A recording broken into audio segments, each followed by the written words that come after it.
Everybody, thank you for joining us. I am Ginger with the Cupcake Experience. Thank you for joining us on Cupcakes and Convo. So I am back with my special guest. Hi, I'm Kamal Kapadia. I'm the founder of the Soiree Girl event planning and design. With COVID going on, we have switched our business strategy up a little bit and we are now doing luxury picnics. They're cute. You need to do one. Okay, so we have already made red velvet cupcakes. Okay, so if you have not seen that video, you need to check out that video, then come on back and see this one, because today we are making cream cheese frosting to put on top of these delicious cupcakes. All right, so I already have my butter in the bowl, okay? We have 1 stick of butter in there, and then I'm gonna let her pour the ingredients in there after I cut this cream cheese. So this is the difference between my cream cheese and other people, okay? You would usually use half a stick or half a, I guess, what do you call this? Like, I don't wanna say a log, that sounds so nasty. I don't know, I think it's like 8 ounces though, so you yeah, so like 4 ounces. Okay, so we're gonna use 4 ounces in here because you wanna taste the cream cheese. But if you are going to be using your frosting as a decorating frosting, then you wanna use a little less because cream cheese will make your frosting like slippery.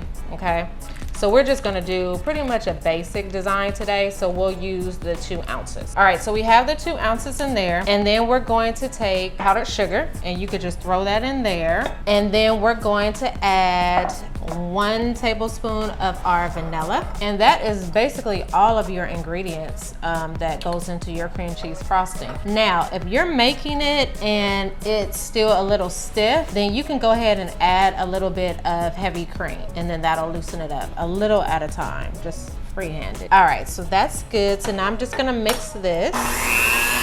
So while I'm mixing, why don't you tell everyone how COVID has affected your business, or actually, this is what I wanna know. How did you get into this? When I was young, I really enjoyed decorating my room and switching it up, and just like many kids, you know, just having fun. As I grew up, I realized that I probably needed to think about a stable career. So I got into accounting, did my bachelor's degree, and then I did my master's. I was really happy in my career. And then in 2015, I was actually diagnosed with breast cancer. And when I was diagnosed with breast cancer, I had to go through treatment. But once my treatment was complete, I kind of went back to my life, went back to my job. And it wasn't until I got breast cancer for the second time that I thought I really need to change something in my life. And it wasn't just a lifestyle change or my diet. I felt like I needed to change what I was doing in my life. I felt like I needed to do something that made me really happy. And it took me kind of back to my childhood, all of those days redecorating my room. So that's kind of how I started this business. After I finished my treatment the last time, I started my business. I started getting everything together. As soon as I had everything together, COVID struck. I thought, well, I don't want to give up on my dream after coming so far. I need to think of a new strategy. And that's when the whole picnic thing came about, because it's something that's COVID friendly. A lot of people were looking for something to do since they couldn't go to restaurants. So I thought it was an ideal thing. Well, I'm glad you decided to do it. Thank you. All right, so we have placed our frosting into our saran wrap. I like a clean kitchen, okay? I don't like my hands getting all messy, so I like to put frosting into saran wrap. All right, so we're going to put our piping tip into our piping bag, and this is how you do it. You take your piping tip. We're gonna work with a 1M, which is your basic one you would start with. Either a 1M or 2D is the ones you would start with. So you just put it into your piping bag, and then you're gonna take your nail, and you're just gonna mark underneath the opening so you know where to cut. Push the piping tip out, and then we're gonna cut there. See if I can remember where I put my scissors. All right, so we cut right where we put the line, and then we push it up, and there we go. cut this end. We tied a knot on one. We're gonna cut the other end, and then we're gonna slowly put it into the bag. Shake it down and then squeeze. So I'm gonna show you how to do one. Okay. And then you're gonna do it. So we're gonna do a rose design. We're gonna do 3 roses on 1 cupcake. Small roses, because we're using standard size, okay? So whenever you do your design, you always wanna hold your piping bag in the back of your hand there. And then you wanna squeeze some out so you see your frosting come out. You're gonna use these 3 fingers to push it out, okay? But you always make sure it's tight in here. So we're gonna do straight up and down, and then we're just gonna rest it on the cupcake and then do like a tiny circle. And then once we're done with the circle, we stop squeezing and then just kind of pull off. Okay. Okay. And then you want to turn it towards you.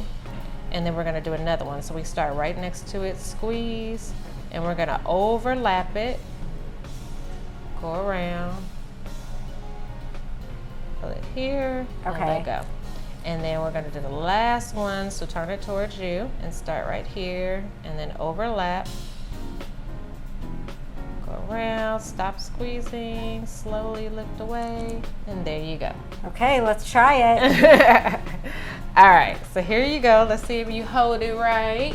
All right, so you wanna start, let's see, right on the side. There you go. Okay. So when you go around, you're only gonna go just a little bit, like right up in here. Okay. So squeeze it out and go. Keep squeezing, and release.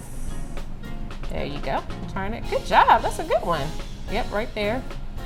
And then overlap it and keep going around.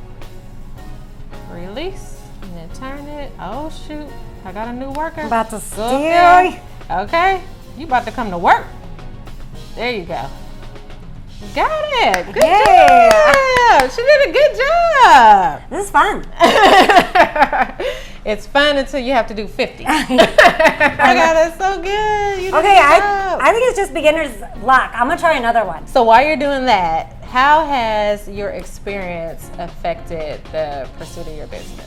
Well, I think, you can either come out of an experience like that being negative, or you can come out of an experience like that being positive. And I definitely think when it comes to business, very positively. And I always think that I'm going to be successful. I just will it. Right. And I try really hard also, but part of it is just having that outlook that, you're gonna strive to achieve the best no matter what, and you're not going to give up. And I think that's how I was able to switch my plan up so quickly, because I was not going to let COVID take me down. Right. Good job. Good job on that, and good job on that cupcake.